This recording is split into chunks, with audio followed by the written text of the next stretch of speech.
Então vamos lá. Qual é a necessidade da lei? Qual é a necessidade da lei? Preste atenção. Aqui eu quero falar com os irmãos de alguns princípios de interpretação bíblicas que são importantíssimas para você usar durante a sua vida inteira e para você usar principalmente na leitura do Novo Testamento. Observe algo. Quando no Novo Testamento nós encontramos a palavra lei, nós tendemos a pensar de imediato que está se referindo à lei de Moisés. Ok? Encontramos a palavra lei, nós já pensamos que está se referindo à lei de Moisés. Mas observe algo interessante. Nem todas as vezes que encontramos a palavra lei no Novo Testamento está se referindo à lei de Moisés. O apóstolo Paulo, ele usa as palavras de forma muito precisa. E nós precisamos compreender algumas chaves nos escritos de Paulo. Por exemplo, existem 3 palavras no Novo Testamento que você precisa observar se essas palavras elas vêm acompanhadas com um artigo definido. Quais são essas 3? Existem mais palavras, mas eu quero frisar essas 3 porque essas 3 palavras são as palavras que são mais usadas. Então, quais são as palavras? A palavra fé, em algumas partes vai estar a fé, em outras vai estar fé. A palavra Cristo, em alguns escritos vai estar o Cristo, e em outros escritos Cristo só, sem o artigo definido. E também a palavra lei. Em algumas partes da palavra vai estar a lei, em outras partes escrito lei. Observe, porque isso é importantíssimo, é uma chave para você compreender e entender o Novo Testamento. Quando a palavra, por exemplo, vamos usar o Cristo com o artigo definido e Cristo. Quando a Bíblia, quando o apóstolo Paulo fala o Cristo, ele está falando de algo. Quando ele fala Cristo sem um artigo definido, ele está falando de outra coisa. A lei. Quando o apóstolo Paulo fala a lei, ele está falando de algo. Quando ele fala lei sem um artigo definido, ele está falando de outra coisa. A palavra é outra. Quando o apóstolo Paulo fala a fé, ele está falando de algo. Quando ele fala fé sem o artigo definido, ele está falando de outra coisa. Eu quero só, não é esse o assunto, mas só para que você entenda. Por exemplo, fé. Quando o apóstolo Paulo fala a fé, ele está falando daquilo que nós cremos. Então, naquilo que nós cremos, isso é a fé. Nós cremos em algo. Então, aquilo que nós cremos, ele chama a fé. Quando o apóstolo Paulo escreve fé sem o artigo definido, só fé, ele está falando da fé individual, da fé de cada indivíduo. Ou seja, o conjunto, vamos usar essa frase, o conjunto de doutrinas a qual nós acreditamos, nós chamamos a fé. E quando o apóstolo Paulo vai falar daquilo que existe dentro de nós como indivíduo, ele chama de fé, sem um artigo definido. Então, a fé fala daquilo que cremos, enquanto que fé fala da fé individual de cada ser. Presta atenção, você vai encontrar isso o tempo todo no Novo Testamento. Por exemplo, o Cristo, quando o apóstolo Paulo usa o artigo definido o Cristo, esse o Cristo nos inclui, é Cristo com o corpo. Ou seja, nós fazemos parte do corpo de Cristo, então nós estamos incluídos nesse o Cristo. Mas quando o apóstolo Paulo não usa o artigo definido e ele coloca só Cristo, ele está se referindo à pessoa de Jesus Cristo, a pessoa singular de Jesus Cristo. Consegue entender? Então, o Cristo nos inclui, é o Cristo com o seu corpo místico, que é a igreja, e nós estamos incluídos nesse o Cristo. E quando ele fala Cristo sem um artigo definido, ele está falando do Cristo singular, a pessoa de Jesus Cristo. E a lei é a mesma coisa, por isso que eu estou explicando isso, para chegar nesse conceito. Porque a nossa aula é sobre a importância da lei. Por que Deus deu a lei sabendo que o homem não conseguiria cumpri-la? Observe, Quando o apóstolo Paulo usa a lei, ele está se referindo à lei de Moisés específica. A lei é a lei de Moisés. A lei com um artigo definido, ele está se referindo à lei que Deus deu através de Moisés. Quando o apóstolo Paulo usa lei sem o artigo definido, ele está falando da exigência de Deus para com o homem. E isso vai além da lei de Moisés. Ou seja, é a exigência de Deus para que o homem tenha comunhão com ele e para que o homem possa trabalhar para Deus. Então, lei sem o artigo definido vai além da lei de Moisés. A lei é a lei de Moisés. Lei fala da exigência de Deus para que o homem possa se relacionar e assim trabalhar para Deus. Então, observe. Quando nós encontramos no Novo Testamento, nos escritos do apóstolo Paulo, lei sem um artigo definido, não está se referindo à lei de Moisés, está se referindo a algo superior, a algo maior e a uma exigência maior também do que a exigência da lei de Moisés. É a exigência, são os princípios de Deus que Deus exige que o homem cumpra para que o homem possa se relacionar e assim servir a Deus. Agora observe, por que nós temos dificuldade para entender esse negócio? Porque eu penso que cometemos dois grandes erros. Nós cometemos dois grandes erros. E eu quero falar desses dois grandes erros para nós chegarmos à conclusão, então, de que por que da lei? Por que Deus deu a lei sabendo que o homem não cumpriria? Observe. Quais são os dois grandes erros? Primeiro que o homem, ele não se conhece. O homem não se conhece, o homem não se reconhece. E acredite, até mesmo os homens que nasceram de novo, aqueles que receberam Deus dentro de si, aqueles que são salvos, muitos deles ainda não conseguiram chegar a uma conclusão de que o homem é. O homem, por natureza, ele é maligno, ele é caído, ele é corrompido, ele é pecaminoso por natureza. E observe algo interessante.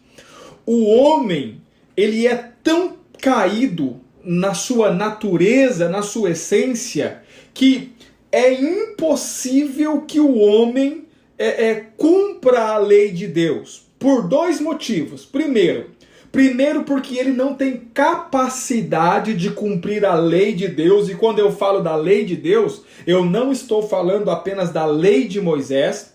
Eu estou falando da exigência de Deus ao homem, que abrange tudo aquilo que Deus quer do homem. Então, observe, não estou falando da lei de Moisés específica, eu estou falando da lei de Deus, embora o homem também não consiga cumprir a lei de Moisés. Mas observe, primeiro motivo porque o homem não consegue cumprir a lei é porque ele não tem capacidade para isso. Por quê? Porque o homem é caído e o pecado habita no homem. Então, por natureza, o homem sempre vai pender para aquilo que é errado. Por natureza, o homem sempre vai pender para aquilo que não presta. Por natureza, o homem sempre vai pender para aquilo que é mal. Mas o homem não se conhece. O que isso significa? O homem não consegue reconhecer isso no próprio homem. E olha para mim, não pense no que eu estou falando com a mente que você tem agora e com o coração que você tem agora, depois que você foi salvo e depois que você recebeu o Espírito Santo. Você precisa pensar com a mente que você tinha antes de conhecer a Cristo, de conhecer o que é a igreja, de conhecer o que é a palavra. O homem na sua natureza, o homem sem a intervenção de Deus. Observe, nenhum homem sem a intervenção de Deus está preocupado em fazer a vontade de Deus. Não tem a mínima possibilidade do homem no seu estado natural cumprir a lei de Deus, cumprir as exigências de Deus. Nem sequer o homem vai ser capaz de conhecer quais são essas exigências. Qual é o problema? Qual é o erro? Porque o erro não é o homem ser caído. O erro é o homem não se conhecer. E por não se conhecer, o homem acredita que ele pode agradar a Deus com aquilo que ele faz. Porque ele não se conhece, ele não consegue reconhecer o seu estado. Mas a palavra de Deus, ela é muito clara em enfatizar qual é o estado do homem, né? Se você tiver com a sua Bíblia aí, abra ela lá comigo em Romanos. Romanos, capítulo de número 3 e o verso de número 10, você vai precisar ser ligeiro aí no endereço. Romanos capítulo 3 e o verso de número 10.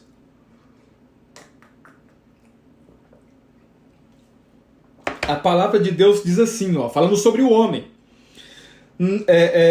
Como está escrito, não há um justo, nenhum sequer. Não existe um sequer.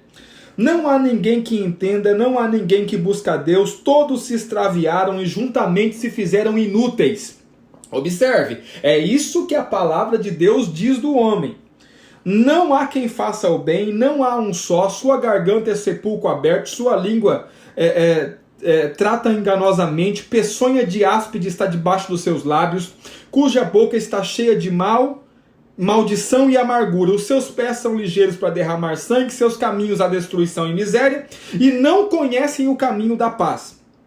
Não há temor diante de Deus, não há temor de Deus diante dos seus olhos. Ou seja, como é que a Bíblia descreve o homem? Esse é o estado do homem, mas o homem não reconhece isso. Então, o primeiro grande erro do homem, e por isso que o homem não compreende por que Deus deu a lei, e também não compreende que ninguém pode ser salvo através da lei, né? O primeiro grande erro é porque o homem não se conhece. Observe, outra coisa, o homem, ele não tem consciência, o homem sem Deus. Não pense no homem como você é agora. Você foi regenerado, você nasceu de novo, você é uma nova criatura. Mas pense no homem no estado original. O homem sem Deus, o homem sem a intervenção de Deus. Observe, o homem não tem a capacidade de cumprir a lei de Deus, porque não há um justo sequer. E segundo, esse homem também não tem a capacidade. Não é só que ele não tem a capacidade, é que ele também não quer. Uma coisa é você não poder, outra coisa é você não querer. Então o homem, ele primeiro não pode, segundo ele não quer, ele não faz questão, ele não tem vontade de cumprir a lei de Deus. Então o homem não se conhece. Por quê? Porque o homem acredita que ele ainda é útil para alguma coisa, que de tudo, no final das contas, ele não é de todo ruim, que existe alguma coisa boa nele que se aproveite, que existe alguma coisa que Deus poderia aproveitar. Mas deixa eu dizer algo para você. Não existe nada que Deus poderia aproveitar. Todos se fizeram inúteis e não podem de forma alguma cumprir a lei de Deus. Abra sua Bíblia em Romanos um pouquinho para frente, capítulo 8. Romanos capítulo 8, verso de número 7. Só para te mostrar algo. O homem antes de nascer de novo, né? Nós nascemos de novo no espírito. Antes de nascer de novo, o homem é completamente carnal. Por que o homem é completamente carnal? Porque o espírito está morto. Ele nos vivificou no espírito, então o homem está morto. Observe, sendo morto, ele é completamente carnal. E observe o que diz o capítulo 8, verso de número 7 e o verso de número 8. Portanto, a inclinação da carne é inimizade contra Deus. Quando eu me inclino para a carne, eu sou inimigo de Deus. Porque a carne não é sujeita à lei de Deus. Nem em verdade o pode ser. Ou seja, a carne, o homem carnal, não está sujeito à lei de Deus e nem pode estar. Não existe possibilidade desse homem cumprir a lei de Deus. Não existe essa possibilidade. Observe, verso 8. Porquanto os que estão na carne não podem agradar a Deus. Observe que o texto não diz que eles não... o texto não diz que eles não querem. Embora eles também não querem, mas o texto diz que eles não podem, ou seja, o homem no seu estado natural, carnal, ele não tem condição, ele não pode, não existe possibilidade dele agradar a Deus. E o primeiro grande problema é que o homem não se conhece. O homem não se conhecendo, ele não reconhece quem ele é e o que ele é. Diante de Deus, inútil. Diante de Deus, desprezível. Diante de Deus, o homem não serve para nada. Consegue entender? E nós precisamos admitir isso. O homem por si só é inútil diante de Deus, na sua própria natureza. Esse é o primeiro grande problema e esse fica fácil de entender. Lembre-se que nós estamos falando do porquê da lei, né? Qual é a necessidade da lei e por que Deus deu a lei mesmo sabendo que o homem não iria cumpri-la. Observe. Segundo erro. Qual que é o segundo grande erro? O homem não conhecer a intenção de Deus. Qual é a intenção de Deus ao fazer o que Deus fez? Qual é a intenção de Deus ao dar a lei? Qual é a intenção de Deus? Nós precisamos entender qual é a intenção de Deus. Quando eu digo qual é a intenção de Deus, eu estou falando da intenção original de Deus. O homem não conhece qual é a intenção original de Deus. Por exemplo, há pessoas que acreditam que Deus nos colocou na Terra para nos dar um conjunto de regras para vivermos por esse conjunto de regras. Então, qual é a intenção original de Deus? A intenção original de Deus, ela está revelada lá em 1 Timóteo. Apóstolo Paulo escrevendo ao seu discípulo Timóteo. Abra lá a Bíblia comigo. 2 Timóteo, capítulo de número 1. 2 Timóteo, capítulo de número 1. Verso de número 9 em diante. Observe que afirmação poderosa é essa daqui. Poderosa, poderosa, poderosa. 2 Timóteo, capítulo 1, verso 9. Diz assim: que nos salvou e nos chamou com uma santa vocação. Ele nos salvou e nos chamou com uma santa vocação, não segundo as nossas obras, não segundo aquilo que nós fizemos, não segundo as nossas obras, mas segundo o seu próprio propósito, ou seja, segundo aquilo que ele mesmo propôs. É o seu próprio propósito, o propósito é dele, e graça. Então ele nos salvou e nos chamou pela sua graça, que nos foi dada em Cristo Jesus, olha o detalhe, antes dos tempos dos séculos. Algumas versões diz antes dos tempos eternos. Então, antes dos tempos eternos, antes dos séculos, antes de qualquer coisa, antes da terra ser criada, antes do homem ser criado e formado, antes de qualquer coisa, a Bíblia diz que ele, pelo seu propósito, já tinha nos salvo e nos chamado para a santa vocação através da graça que foi dada através de Cristo Jesus. Mas qual que é o tempo? O tempo era antes dos tempos dos séculos. O que isso significa? Antes de qualquer coisa, Deus nos chamou para a vocação e nos salvou pela graça. Olha o verso 10, observe isso. E que é manifestada agora, ou seja, essa graça pela qual ele nos chamou e nos salvou. Quando é que ele nos chamou e nos salvou? Antes do tempo dos séculos, ou seja, antes de tudo, ele nos chamou e nos salvou, mas isso só foi manifestado agora. Mas observe, não é porque só foi manifestado agora. Aqui o verso 10, né? E que é manifesta agora pela aparição de nosso Senhor Jesus Cristo. Foi manifesta agora, mas não quer dizer que foi feito agora. Então, antes do tempo dos séculos, Deus tinha um propósito. Qual era o propósito? Qual era a intenção de Deus? O propósito e a intenção de Deus era nos chamar com santa vocação e nos salvar pela graça. Então observe, qual é a intenção original de Deus? A intenção original de Deus era nos chamar pela sua graça. Isso foi o que Deus propôs antes dos tempos dos séculos. Ou seja, antes que o tempo fosse contado, Deus tinha proposto, e esse era o propósito de Deus, nos salvar pela sua graça. E essa salvação pela graça se manifestou agora, com a aparição do nosso Salvador Jesus Cristo. O que Jesus Cristo fez? O qual aboliu a morte, ele aboliu a morte. Presta atenção. Jesus não só perdoou o pecado, Jesus aboliu a consequência do pecado. Porque a maior consequência que o pecado pode ter é a morte.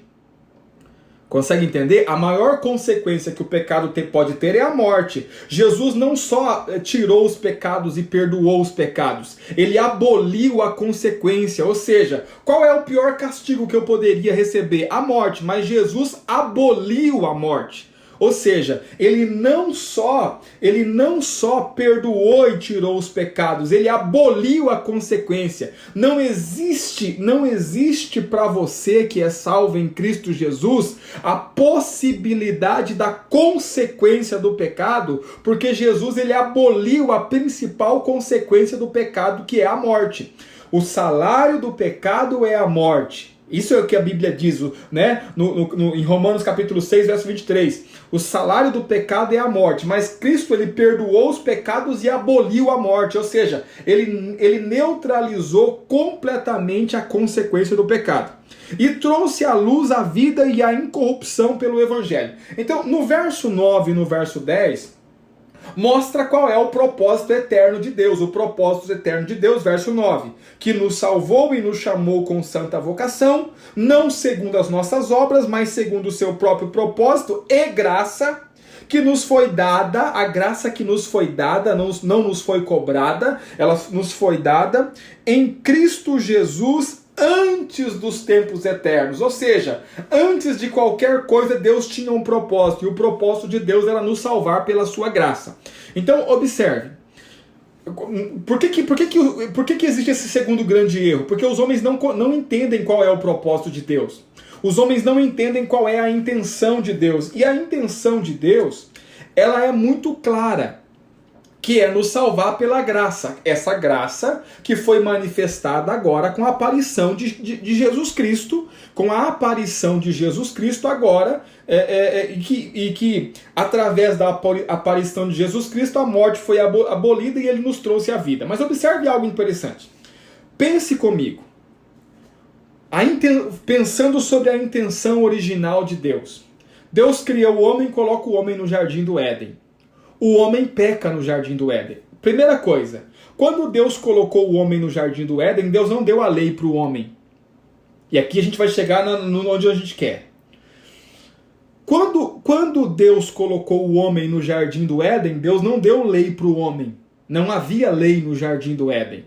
Então percebemos que essa não é a intenção original de Deus. Porque senão Deus já daria a lei. Deus já daria a lei na arrancada. Ó, Adão, tô aqui a lei para você cumprir a lei. Mas ele não deu a lei. Quando o homem peca e o homem é expulso do jardim, estava aí uma oportunidade para Deus dar a lei para o homem. Agora que você errou, Adão, agora que você errou, Eva, eu vou te dar a lei. Mas quando Deus expulsa o homem do jardim, para que o homem não tome da árvore da vida e viva eternamente como um pecador, Deus também não dá para o homem a lei ali. O homem sai do jardim, o homem vai viver fora do jardim, vai lavrar a terra de qual fora tomado, né, para viver, mas Deus não dá a lei.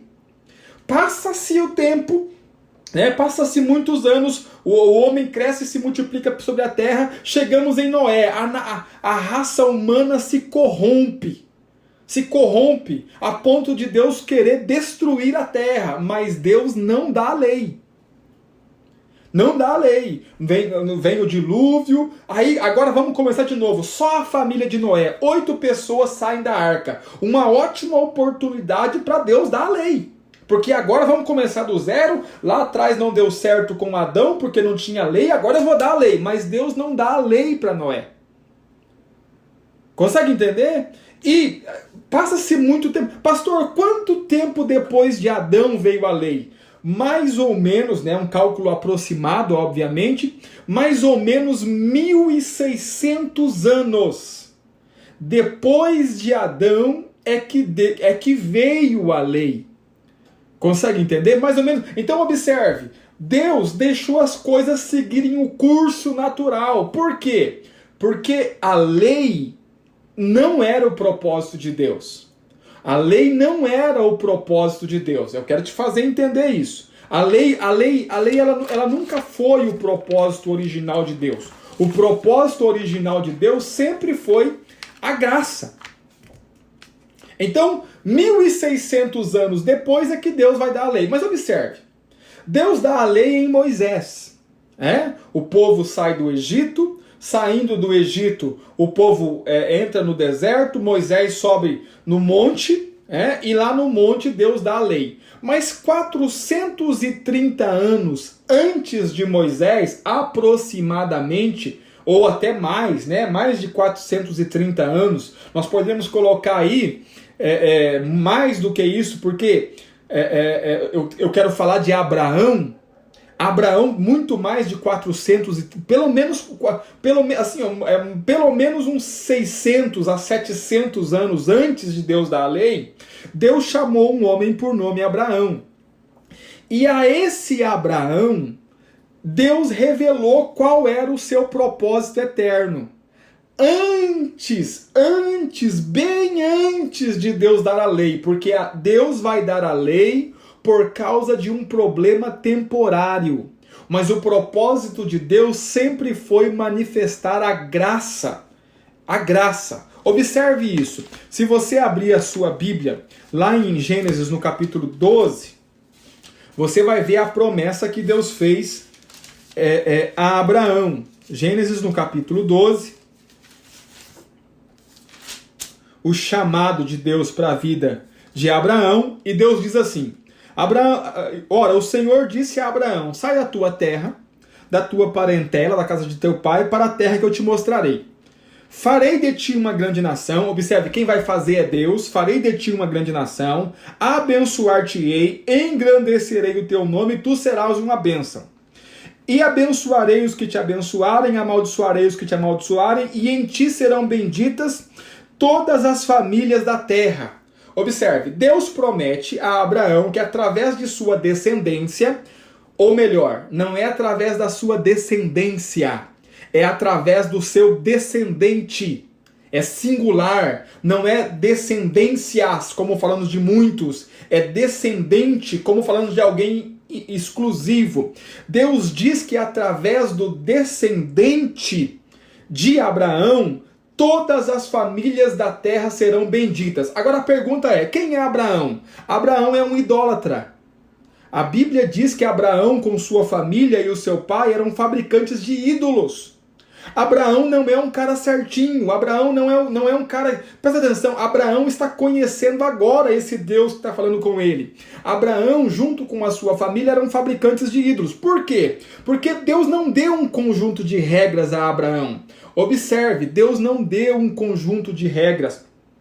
Deus não deu a lei para Abraão, muito pelo contrário, e também Deus não fez exigências. Abraão, se você fizer isso, se você guardar o sábado, se você fazer aquilo, se você fazer outra coisa, então, Abraão, eu vou te fazer, eu vou fazer. Não, Deus disse: olha, Abraão, eu vou te abençoar, vou fazer de você uma bênção, e todas as nações da terra, todas as famílias da terra serão benditas em ti, no seu descendente. E nós sabemos, depois de muito tempo, o apóstolo Paulo escreve aos Gálatas e explica que, de fato, quando Deus fez a promessa a Abraão, Deus fez a promessa a Abraão e a Cristo. Abre lá em Gálatas capítulo 3. Porque o descendente de Abraão é Cristo. Gálatas capítulo de número 3... Você tem que ficar firme aí que você vai entender o porquê da lei. Gálatas capítulo de número 3.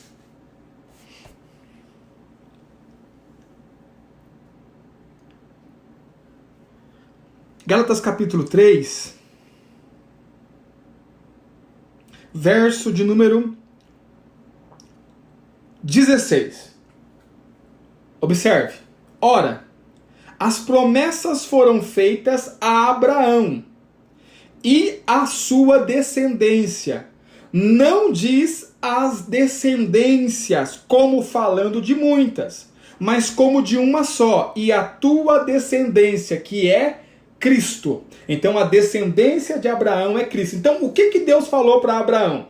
Abraão, na tua descendência serão benditas todas as famílias da terra. Em outras palavras, Abraão, daqui a algum tempo vai vir e esse que vai vir da tua descendência, que é o Cristo, que é o meu filho Abraão, vai nascer da tua descendência, esse que virá, nele serão benditas todas as famílias da terra. Observe, Deus não dá a lei para Abraão, Deus faz uma promessa a Abraão de que vai abençoar todas as famílias da terra. Por quê? Porque o objetivo de Deus não é que o homem viva segundo a lei. O objetivo de Deus não é que o homem viva para cumprir a lei. O objetivo de Deus, desde o início e desde os tempos eternos, é abençoar o homem através de Cristo. Esse é o propósito eterno. A lei, ela entra por causa de uma necessidade temporária, mas a graça de Deus sempre foi o propósito eterno de Deus. A graça de Deus manifestada em Cristo sempre foi o propósito eterno. Por isso que antes da lei, Deus faz a promessa. Agora observe algo interessante. E que Deus abra os seus olhos para que você possa enxergar o que eu vou te ensinar agora. Observe o verso de número 15. Gálatas 3,15. Você precisa estar com a sua Bíblia na mão, obviamente, porque senão você é um cabeção, né? Vamos lá. Gálatas 3,15. Observe. Irmãos, falo como homem. Falando como homem, não falando da palavra, de coisas divinas. Falando de homem. Observe. Se a aliança de um homem for confirmada, ninguém a anula nem acrescenta. O que é uma aliança? Aliança é uma espécie de contrato. E se o contrato for firmado, ninguém pode anular o contrato e também não pode acrescentar nada ao contrato, ou não pode tirar nada de lá. Por exemplo, suponhamos que eu vou te vender uma casa. Aí eu falo, ó, vou te vender, a casa custa 10 mil reais.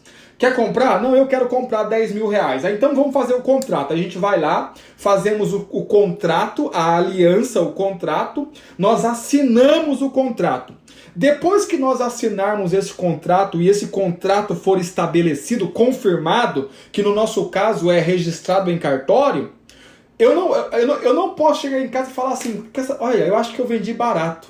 Eu não quero mais 10 mil só. Eu vou acrescentar mais 2 mil reais. Eu quero 12 mil reais agora. Essa aliança, ela não pode ser, esse contrato não pode ser alterado. É isso que Paulo está dizendo. A aliança, ela não pode. Uma vez que ela foi confirmada, acabou. Uma vez que o contrato foi assinado, não se pode mudar. E Paulo está falando como homem, ou seja, ele está falando das coisas dos homens. Agora você imagina Deus fazendo uma aliança. Se nós homens, depois de assinarmos um contrato, nós não podemos mais quebrar esse contrato, não podemos mais violar esse contrato, você imagina o próprio Deus fazendo uma aliança. Então observe, uma vez que Deus fez uma aliança, não se pode acrescentar nada a essa aliança e não se pode mudar nada nessa aliança. E Deus fez uma aliança com Abraão. Deus fez uma aliança com Abraão. Qual que é a aliança que Deus fez com Abraão? Na tua descendência será bendita todas as famílias da terra. Ou seja, essa é a aliança que Deus fez com Abraão. Uma vez que Deus fez essa aliança, esse contrato não pode se mudar, não pode se revogar, não pode se voltar atrás.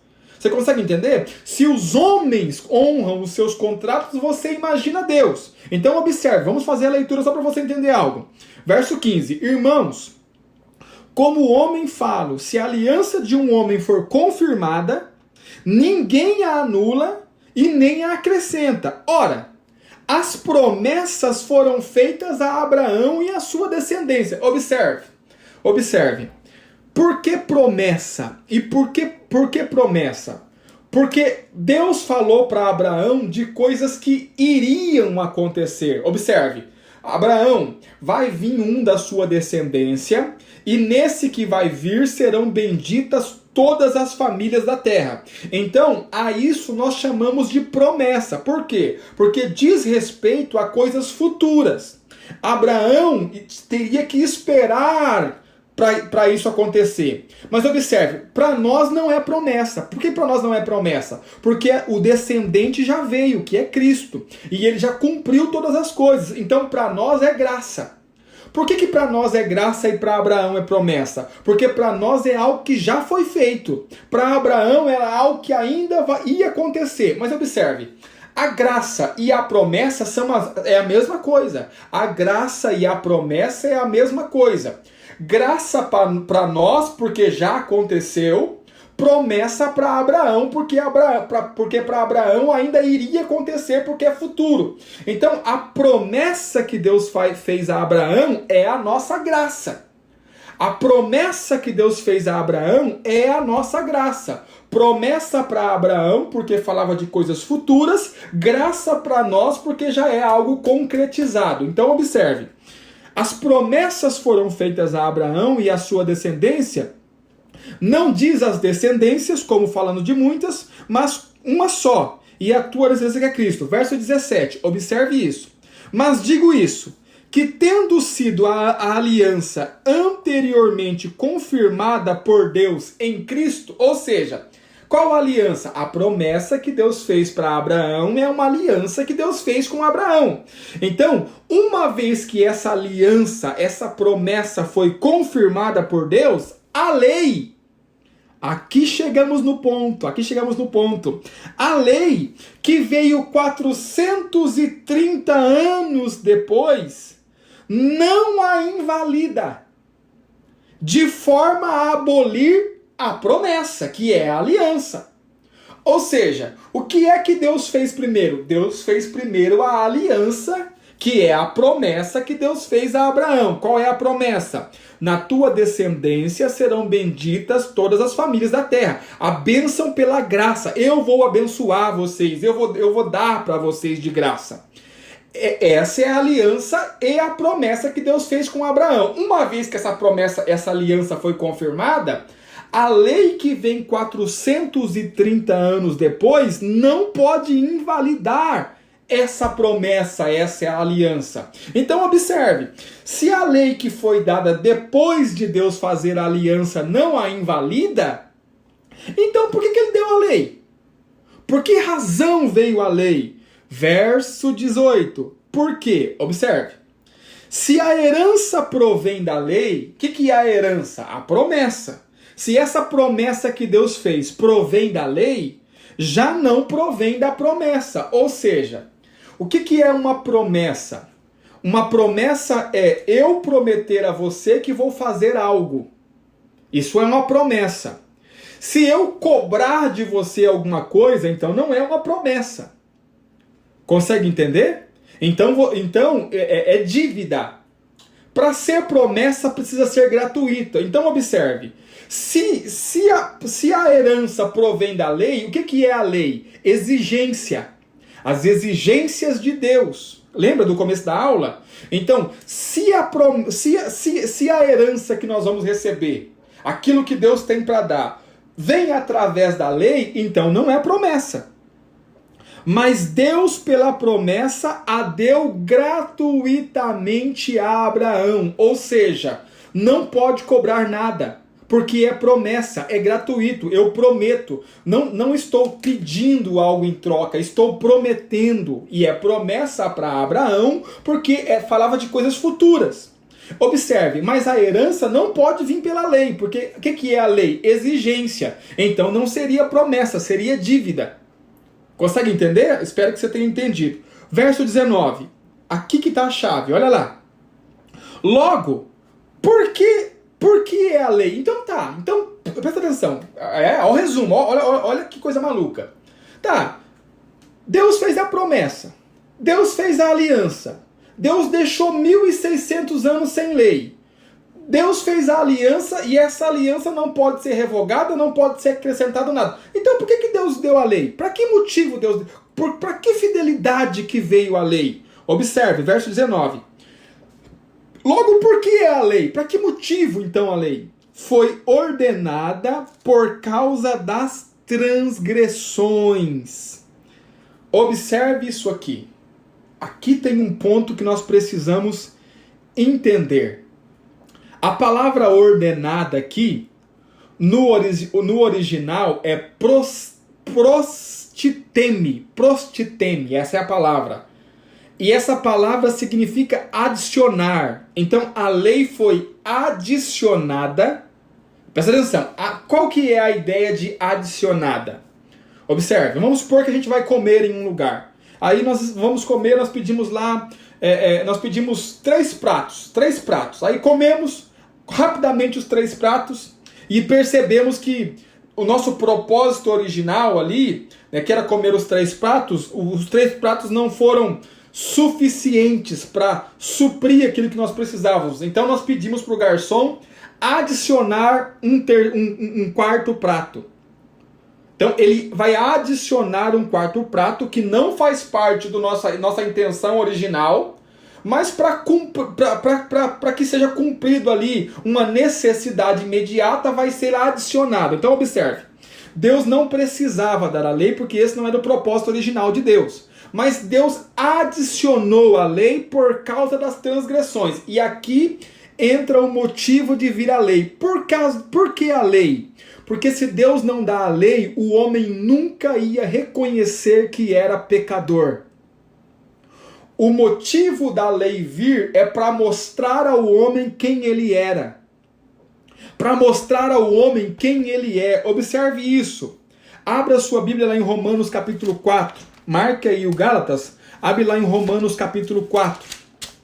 Verso de número 15. Romanos capítulo 4.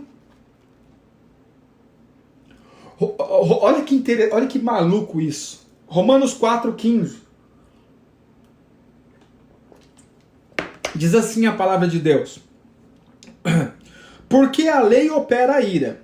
Porque onde não há lei, também não há transgressão.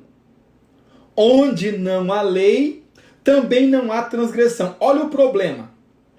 O pecado está no mundo, entrou desde Adão, né? Por um homem entrou o pecado no mundo, desde Adão o pecado entrou. O pecado está no homem, consequentemente a morte também entrou, porque o salário do pecado é a morte, os homens começaram a morrer. O pecado está no homem, o homem está morrendo, tudo está indo de mal a pior, só que o homem não consegue reconhecer. Por quê? Porque onde não há lei, não há transgressão. O homem olha para si mesmo e acha que está tudo bem.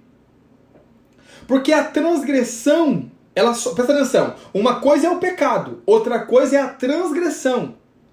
O que é o pecado? O pecado está no homem desde o início, mas o homem não se sente transgressor. E por que o homem não se sente transgressor? Porque não existe lei. Então, qual é o motivo de vir a lei? A lei veio para mostrar a transgressão. Ou seja, uma vez que a lei vem, a transgressão aparece. Aparecendo a transgressão, cai a ficha do homem. O homem diz, poxa vida, eu sou um transgressor. Observe, abra lá em Romanos, vira uma página aí, Romanos capítulo 5, verso 20. Olha o motivo da lei vir, olha o motivo porque a lei veio. Verso 20. Veio, porém, a lei para que a ofensa, o pecado, abundasse. Ou seja, a lei veio para que o pecado ficasse mais evidente, abundasse, para que o pecado aparecesse, porque o pecado já estava no mundo. Mas os homens não conseguiam reconhecer isso. Então Deus dá a lei para que presta atenção. Porque os homens vinham matando. Mas não havia uma lei, não matarás. Então os homens matavam e achavam que aquilo era normal. Ou seja, o pecado estava no mundo, mas não reconhecia. Uma vez que aparece a lei, aparece a transgressão. Porque agora tem o não matarás. Uma vez que eu mato, a transgressão aparece. O pecado abunda, ele aumenta, ele cresce. E eu consigo enxergá-lo. Porque olha para mim. Embora o propósito de Deus sempre foi salvar o homem pela graça, corria-se o risco do homem rejeitar a graça de Deus. Por quê? Porque o homem é tão fora da casinha, tão fora de si, que Deus ia oferecer para ele a salvação pela graça, e ele ia dizer, não preciso, eu estou bem. Por quê? Porque a tendência é o homem sujo achar que está limpo. O homem transgressor achar que é justo. O homem rebelde achar que é obediente. Essa é a natureza do homem. O homem não consegue se enxergar, então vem a lei. E quando vem a lei, expõe o pecado que já habita no homem, que já está dentro do homem. E o homem se vê transgressor. Então a lei veio para manifestar a transgressão. Qual que é o objetivo de Deus com a lei? Fazer com que o homem enxergue o quão transgressor e o quão pecaminoso é, para que quando Deus manifestar a sua graça, o homem reconheça e entenda que não há outra saída para ele, a não ser mergulhar na graça de Deus que está disponível em Cristo Jesus. Qual é o problema? Quando nós não entendemos o propósito da lei, que é de fato mostrar quem nós somos, observe, a lei não veio para justificar ninguém. A lei veio para mostrar o quão porcaria nós somos. A lei veio para mostrar o quão pecaminosos nós somos e o quão incapazes de viver segundo a vontade de Deus nós somos. Uma vez que nós reconhecemos isso, nós clamamos por misericórdia e por graça. E Deus prontamente nos oferece a sua graça, que era o propósito dele desde o início. E que ele manifestou primeiramente a Abraão, mas depois ele precisou dar a lei para que as transgressões aparecessem. Por quê? Porque Deus não só teve que providenciar a salvação, mas como também nos convencer de que nós precisávamos dela. E sabe qual que é o problema? É que até os dias de hoje tem gente que acha que não precisa. Há muitos ainda que acreditam que são capazes de viver segundo a vontade de Deus por aquilo que são e por aquilo que fazem. Estão rejeitando a graça manifesta de Deus em Cristo Jesus porque não se conhecem, porque se acham bons, porque se acham santos, porque se acham maravilhosos e insubstituíveis. Então, pastor, por que Deus deu a lei sabendo que o homem não poderia cumpri-la? É por isso mesmo, para que o homem visse que não podia cumprir a lei. E, consequentemente, desejasse ardentemente uma manifestação de graça de Deus. E essa manifestação da graça de Deus, ela apareceu em Cristo. Então, quando eu olho para mim, incapaz de guardar a lei de Deus, não a lei de Moisés apenas, incapaz de viver segundo a vontade de Deus, caído, pecaminoso, cheio de concupiscências, desejos desenfreados, com a alma totalmente distorcida, né? Quando eu olho para mim dessa forma, eu digo, só tem uma chance. Se Deus manifestar a graça, e aí quando ele me apresenta Cristo como manifestação da graça dele, eu abraço e confio exclusivamente em Cristo e não em mim. Então, por que Deus deu a lei se o homem não conseguia cumpri-la? Muito simples, para que o homem enxergasse o quão transgressor ele era. Para que o homem enxergasse o quão pecaminoso ele era. Consequentemente, dependesse exclusivamente da graça de Deus. Porque o propósito original, antes dos séculos, lembra do texto de Timóteo? Sempre foi a graça. Mas corre-se o risco de Deus apresentar a graça e o homem rejeitar. Por quê? Porque o homem acha que é bom. Então Deus dá a lei. A lei vem por uma necessidade temporária. A lei vem por uma necessidade. Eu quero que você marque essa frase aí, tira um print da tela e você vamos assim, ó, espalhar isso por toda a internet, por todo o Instagram. Qual frase? A lei veio por uma necessidade temporária. A graça sempre foi o propósito eterno de Deus. Vou repetir. A lei veio por uma necessidade temporária. A graça sempre foi o propósito eterno de Deus. Qual é a necessidade temporária pela qual a lei veio? Para mostrar para o homem quanto pecador ele é. Para mostrar para o homem o quanto transgressor ele é. E qual que era o propósito eterno? Sempre foi a graça. Mas correndo o risco do homem rejeitar a graça, Deus então enviou a lei, adicionou a lei para que você olhe para você e diga assim, realmente eu sou muito transgressor e não tem outra forma a não ser mergulhar nessa graça maravilhosa de Jesus Cristo. Vou te mostrar um outro texto. Abre lá em Romanos capítulo 7. O apóstolo Paulo faz aqui uma revelação importantíssima. Romanos capítulo 7. Olha o que Paulo diz. Aleluia, aleluia, aleluia. Dá glória a Deus, irmão. Porque esse texto aqui é poderoso demais.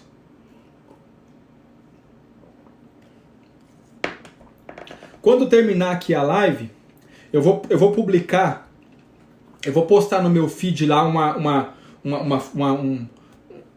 um bannerzinho falando da aula. E eu quero que você corra lá e comente o que mais te marcou na aula. Então guarda aí na sua cabeça o que mais vai te marcar nessa aula, para você correr lá nos comentários e comentar lá. Eu quero responder comentário por comentário, quero ler comentário por comentário. De tudo que nós falamos aqui na aula, eu quero que você corra lá no feed, na hora que eu postar, lá no feed, e coloque lá no comentário o que mais te marcou nessa aula, o que mais foi revelador para você nessa aula. E também não esqueça de colocar o stories aí e colocar a frase: a lei veio por uma necessidade temporária, a graça sempre foi o propósito eterno de Deus. Romanos capítulo 7, verso 7, olha o que Paulo diz. Que diremos, pois? É a lei pecado? De modo nenhum. A lei não é pecado. Mas eu não conheci o pecado senão pela lei. Ou seja, antes da lei, Paulo não conhecia o pecado que já habitava nele. Olha só. Eu não conhecia o pecado senão pela lei, porque eu não conheceria a concupiscência, o desejo, se a lei não dissesse, não cobiçarás. Então observe. O pecado da concupiscência já estava nele. Mas Paulo não ia saber que isso existe se a lei não dissesse. Então observe, a lei não é o pecado, mas a lei manifesta o pecado que habita em mim. Verso 8. Mas o pecado, tomando ocasião pelo mandamento, operou em mim toda a concupiscência, porquanto sem a lei estava morto o pecado. Não é que o pecado não existisse, o pecado existia, mas eu não percebia, não tinha lei. Então observe, eu cobiçava, a cobiça estava em mim, mas como não havia lei, não havia transgressão, não havia pecado. Uma vez que a lei veio, ela me mostrou o pecado. O que o apóstolo Paulo está dizendo? Antes da lei eu não conhecia o pecado. Não é que o pecado não estava nele. O pecado estava nele, mas ele não conhecia. A lei traz a evidência ao pecado. Então, a lei não veio justificar, a lei veio manifestar o pecado que já habitava em nós. Quantos conseguiram compreender? Então, eu quero que você